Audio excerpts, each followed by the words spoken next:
So I am here today in conversation with Anita Brightley-Hodges, who is definitely a rock my age woman as far as I'm concerned. Anita embraces life to the full. She's got a huge energy for life, a huge zest for life. She's a mother, a grandmother.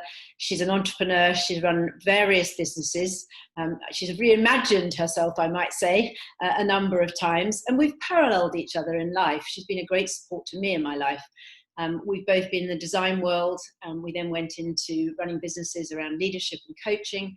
And Anita is now, which I know we'll talk about in a minute, is also now running a platform for women on wellness and wealth. So we're going to talk about that a little bit later. But I think firstly, Anita, I'd just love to understand what gets you up in the morning, because this extraordinary energy you have for life. Tell us, what drives you? What gets you up? Well, first of all, Erika, it's really nice to be on your show. This is so exciting. We've known each other for so many years now. So it's lovely to see that you're doing this, this with women as well. So that's great. So I guess, I come from a working class family where we just worked and we just, had to get on with things and make do, etc. And I think because my mum was Chinese and she sort of escaped from communist China when she was a little girl, went to Hong Kong, I think, and then met my father who was in the army and came over. I think that survival thing is in her DNA, and I think it's filtered through to me and my sister really. And I think that that combination with having the opportunities to just be identified at school for being creative, and I go to art classes when everyone else is doing, other, assemblies and things like that. And I think I've just had these wonderful, guardian angels that have seemed to have been able to help me flourish, because you can't do things on your own. And but one of the things that I have found, for me anyway, is that life has been a zigzag. It's never a straight line. I think that once I'd realised what it was that I was good at, then I had a hunger to be successful at it.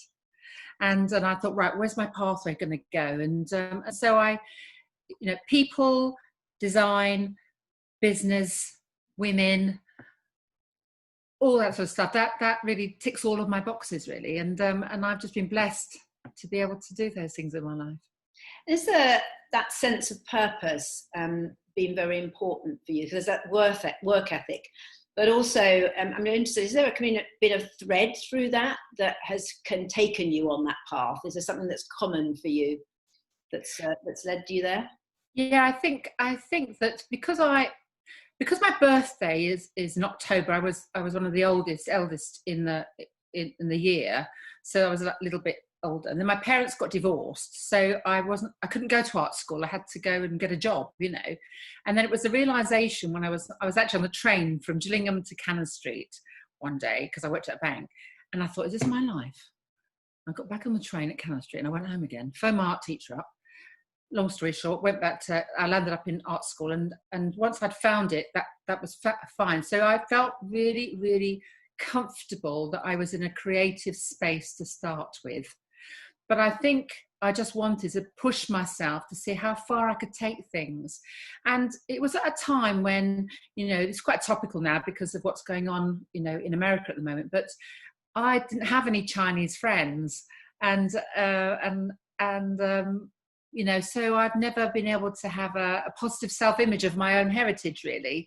And as I've gotten older and got wiser and met more people, in the later part of my life, I've realised actually by joining up the dots, I realise why I'm here now.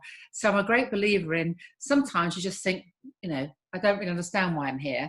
When you look back and you join the dots, you think, right, that was because of that, that was because of that. And that's really the thread that's and the things that happen in my life have really made me think about what's important now, and how can I live my life, always reevaluating what's important for me now, So, I guess the thread really is just to keep going, looking back and then looking forward.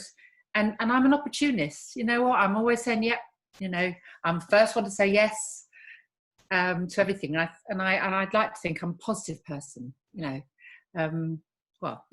think if you're positive and you're creative and and I've always wanted to create my own destiny, be my own boss.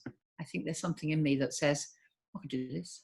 How easy has it been for you to be your own boss? I mean, so I'm interested because we're going from a creative environment to more of a perhaps a business environment. As a woman as well, you know, how have you found that? And there may or may not be any different for you when you look through that lens, but how easy or difficult has it been to be your own boss, to set businesses up, to get support? And you talked about guardian angels earlier. Yeah. Who supported you through all this? Yeah.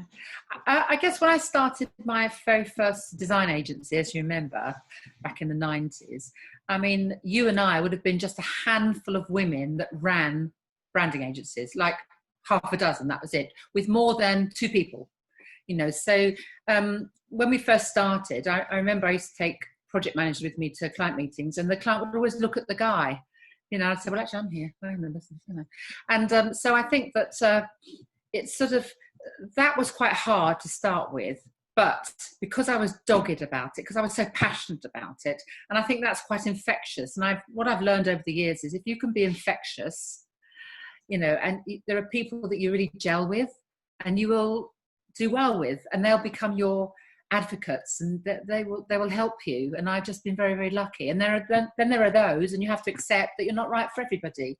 So I think that one of the things I would say to anyone running a business is, if you can quickly identify your champions, your guardian angels, they will support you no matter what happens, because, you know, it's business is personal, isn't it? Know me, like me, trust me, and in that order as well. And I think that if you can get people to know who you are and like you, and then trust you, then I think those things will follow. But I think you have to have a holistic view. And I'm quite sort of, I'm not as anxious as I was when I was young. I was an angry young designer, and I wanted to make it, you know, and I wanted to conquer the world. And I think as I've gotten older, I've realised, well, actually, you know what? There are other things that are interesting too now. And I think if you're open to it, other doors open to you. I mean, we talk about that a lot, don't we? About positive energy. If you are open to things, they come your way, don't they? It's very peculiar life. And you have always been very supportive in anything that I've been doing. And it's been great to have you alongside me.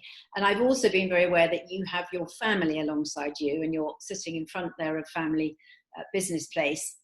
Can you talk to us about what family means for you, and share a little bit about the fact that you are actually a family business yourself, which is wonderful, and you know, a mother and a grandmother, but you're the boss, or you were the boss. I think you've now passed on also to the next generation of your family, which is amazing. So I'd love to hear a little bit about that.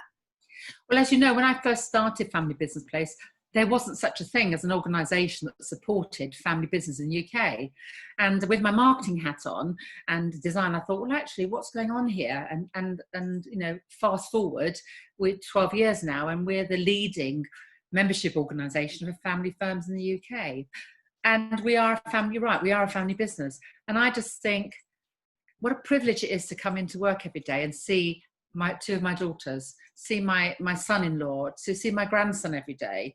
But you have to have boundaries so that the lines between work and home aren't blurred, because that's where family businesses get into all sorts of problems, really.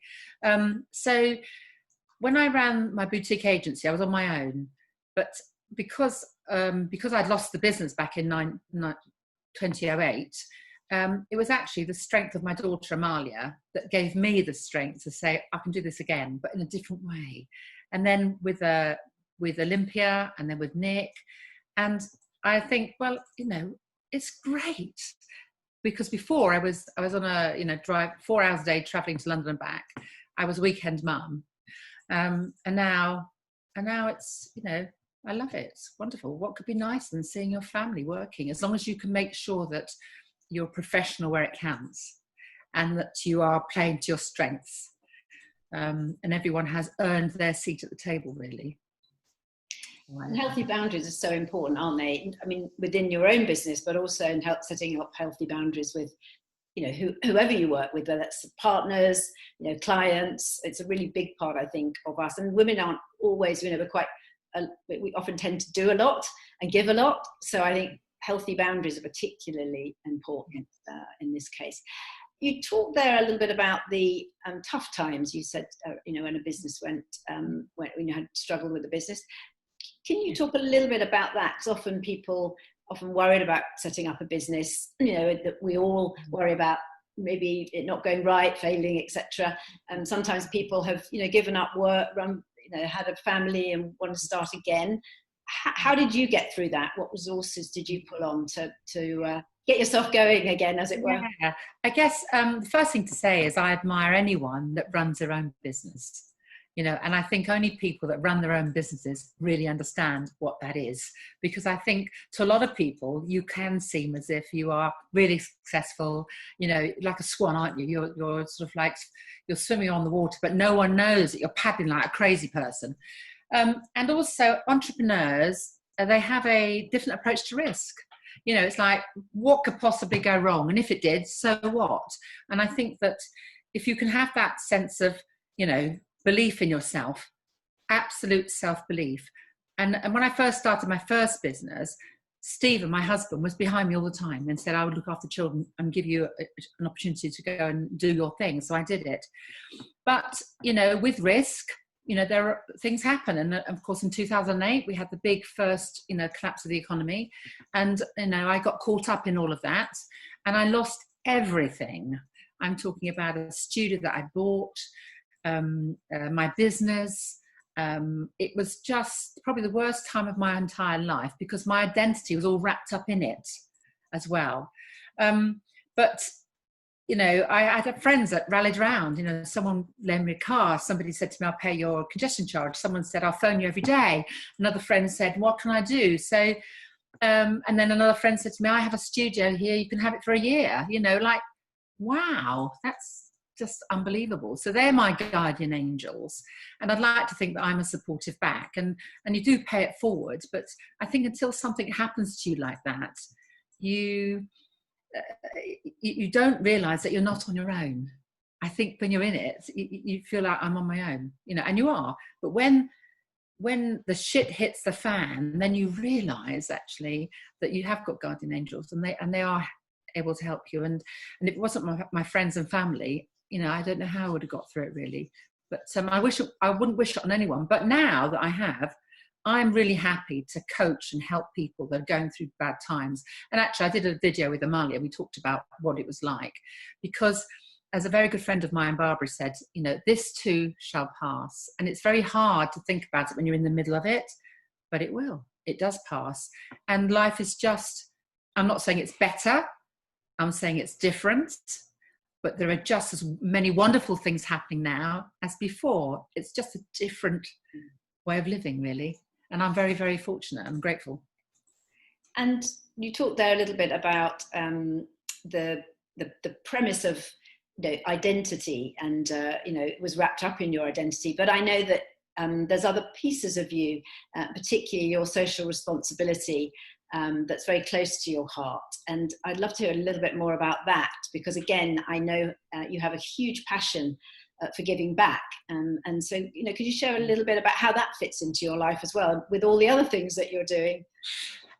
Sure, no, it's a pleasure. So when I was at my lowest point, a friend of mine said to me, do you fancy coming to Uganda for the weekend? And I thought, well, I've got nothing else better to do, my life has come to an end. Yes, of course I'll come. So the 8 of us went to Uganda for the weekend. We left on a Friday, got back on the Monday. And there are maybe people watching this who get Africa, and I'd never been before. And we went to the killing fields, the orphanages, the poor communities and the schools, etc. And each one of us sat on the bus and I said, well, we could just go home and say that was a great experience, or we could do something. And all 8 of us on that bus have done things with this particular charity called Fields of Life. And so I came back and I wept when I saw a water well, just water coming out of the ground to a village that had 200 people, and then they've had to share their water with animals before. And I came back home and I said, right, we're gonna trek the Sahara Desert and we're going to raise funds to build up our very own borehole well in Uganda. And they did. The whole family came, and we raised enough funds to build a borehole well in Uganda. And because of our family business connections now, we have raised enough money and we have built 30 around Uganda. And that gives life to between 200 and 2,000 people. But I think that the way I see it is, even though things were really hard for me, I just thought somewhere else you know, they are having a worse time than me and people are actually dying. What have I got to moan about? So I think that giving has really helped me come through my darkest hours, really, because otherwise you're looking at yourself all the time. And I think when you know you can give, even though I didn't have any money, I could give my time, I could give my effort, I could give my network, I could give ideas. And really that's lasted, you know, all this time. So I just do things on a whim now. I trek around the world and I run for stuff and I don't know, all sorts of things. But I think that it makes me feel as if I can contribute and it's not all about me. Mm. And I guess that's also part of this, potentially your next part of your journey, Yes. which I'd love you to share with us now about, you know, this, it's not all about me, it's like what we can give back. I think something that Debbie and I at Rock My Age have been talking about, Anita, is this idea that, you know, we've all been through a lot, we've had a lot of experiences. We'd love to give back. I know that you do a lot of coaching now, and also help a lot of young people coming through as well. So I'd love to hear a little bit now about what's next for you. You know, what does the next, I don't know, 20, 40 years look like, 50, 60, however long we're here for, which will be, and to remain healthy through it and still have that zest for life. What are you know, what's important for you now? Okay, so you're quite right at the beginning, and now the business, which is a platform now, membership organisation, is now has gone. Marley now is the MD, so that frees me up to look to spend more of my time as an advisor and coaching heads of family businesses. So I love all that, and I also continue my education as well. So I'm always doing new courses and things. Then I really thought about, what else is out there? What else could I do at my time of life with my experiences? And, you know, I'm separated, I'm a woman, I've run a business, I've lost a business, I've set a business up, my parents have died, you know, I've brought up kids. There isn't anything really that you could throw at me that I haven't dealt with. So I identified 5 areas of trauma that women of wealth will go through. And it may be, you know, it may be divorce, or it may be bereavement, or it might be the early onset of ill health for their husbands. It might be inheriting a businesses or a fortune, and their world will be changed upside down.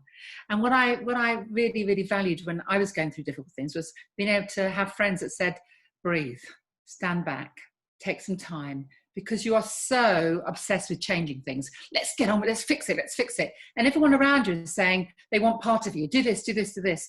And so I set up an organisation called Sephora, which is all about women's wealth and well-being. So the wealth part of it, women, you know, of wealth have no idea about money. Most of them can't even tax a car.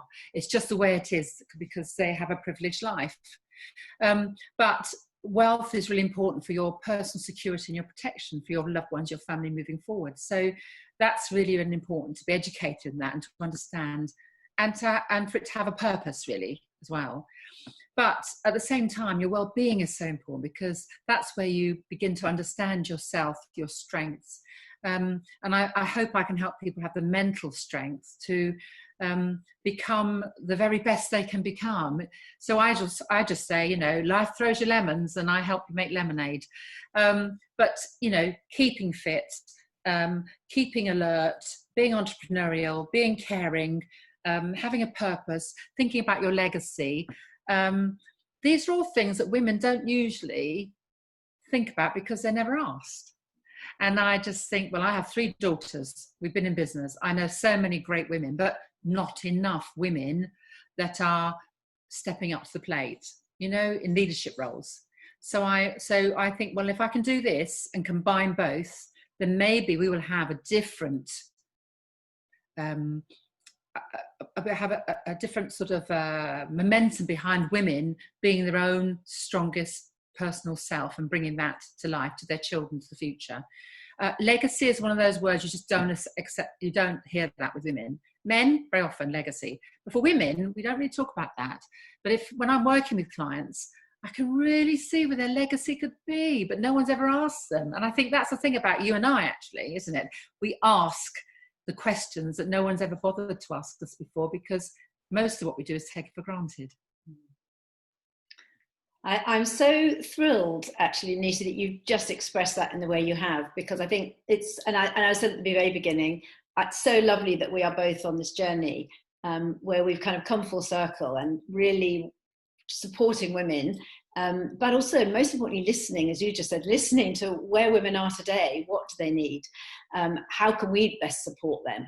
And also there's young women coming through. We've got a lot of young women that are interested in Rock My Age as well, and so, you know, setting up mentoring schemes and workshops as well is going to be part of this whole journey, I think, for both of us. Anita, thank you so much. It's been a blast. It's always a blast, whether it's a coffee, a glass of wine, or a massive event that you're running. I so enjoy your company. Thank you so much for taking the time to talk to us, and good luck with everything. I'm really on your side on this one, and any time and any place, I know both of us support each other through everything. Thank you very much. I think what you're doing is amazing. You know what? 60 is a new 40, darling.